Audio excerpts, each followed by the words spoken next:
Let's begin our dissection of pig's feet. This is a pig's foot, and this is the bone inside it. Now let's uncover the hidden secrets of pig's feet. Fishy science. Pig's feet are a delicacy enjoyed all around the world. But since modern humans no longer hunt or process their own food, many people forget that what we eat once belonged to another living creature. Because of this, we've grown less aware and less alarmed about the global loss of biodiversity happening today. So today, let's look at pig's feet through a biological lens. Do you know how many toes a pig has? Pigs are mammals belonging to the group of even-toed ungulates, which also include deer, cows, camels, hippos, and giraffes. These animals all have an even number of toes, and pigs have 4. Horses are often mistaken for the same group, but they're odd-toed ungulates.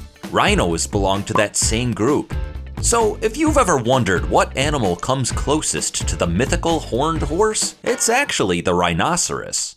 Let's return to our pig's feet. Technically, only this lower section is the foot, and this upper section is the calf. The foot portion has very little edible meat. What people actually eat is the calf part.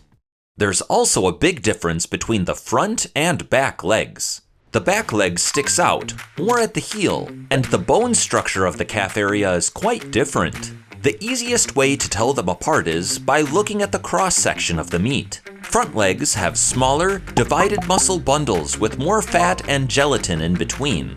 That's why many people find the front legs tastier. Interestingly, it's even harder to tell left and right legs apart than front and back.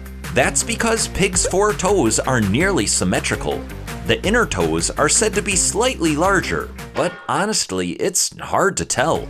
Pigs mainly stand on their 2 middle toes. So if you look closely, it's like they're standing on their tiptoes. Pretty amazing, right? You can also see how movement works inside the body. If you look at the cross-section of the foot, you'll see string-like tissues. These are tendons. If you grab one with tweezers and pull it, you can actually see the toes bend. Isn't that fascinating? Tendons are connective tissues that link muscles to bones. They transmit the motion of muscles to bones, making movement possible. To show this more clearly, let's take a look at the tendons on top of the foot. Before we go further, a quick warning. Carefully cut only the skin with a scalpel. Make sure not to damage the tissues underneath.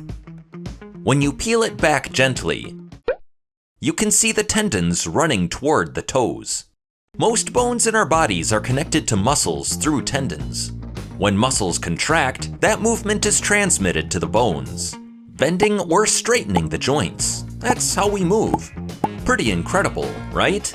Next, let's reveal the skeletal structure inside pig's feet. First, place the pig's feet in a pot. Use 2 in case one doesn't turn out well. Add water and start boiling. Flip them occasionally and simmer slowly for a long time. Once they're fully cooked, take them out. Ta-da! Now, we'll remove all the meat. Use tools to scrape off as much tissue as possible. Gradually, the bone structure begins to appear. Looks a bit gross, right? But we're not done yet.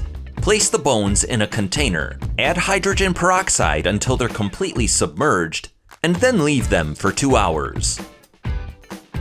After that, the bones and tissues turn white. Take them out, clean off any remaining bits, and carefully separate each bone one by one. Ta-da! Here's the result. Amazing, isn't it? All these bones were inside the pig's feet. While the structures of hands and feet differ slightly, the basic bone structure of the front and back legs in 4-legged animals is remarkably similar. This is evidence that these animals all evolved from a common ancestor. Isn't that fascinating? Finally, let's look at pig red blood cells. We'll collect some blood remaining inside the meat with a dropper and observe it under a microscope. The cells are too clumped together to see clearly, so let's add saline to dilute them. And take another look. These are pig red blood cells. They're slightly smaller than human ones, but just like ours, they have no nucleus and look almost identical. That's why pigs are so often used in immunology and organ transplant research.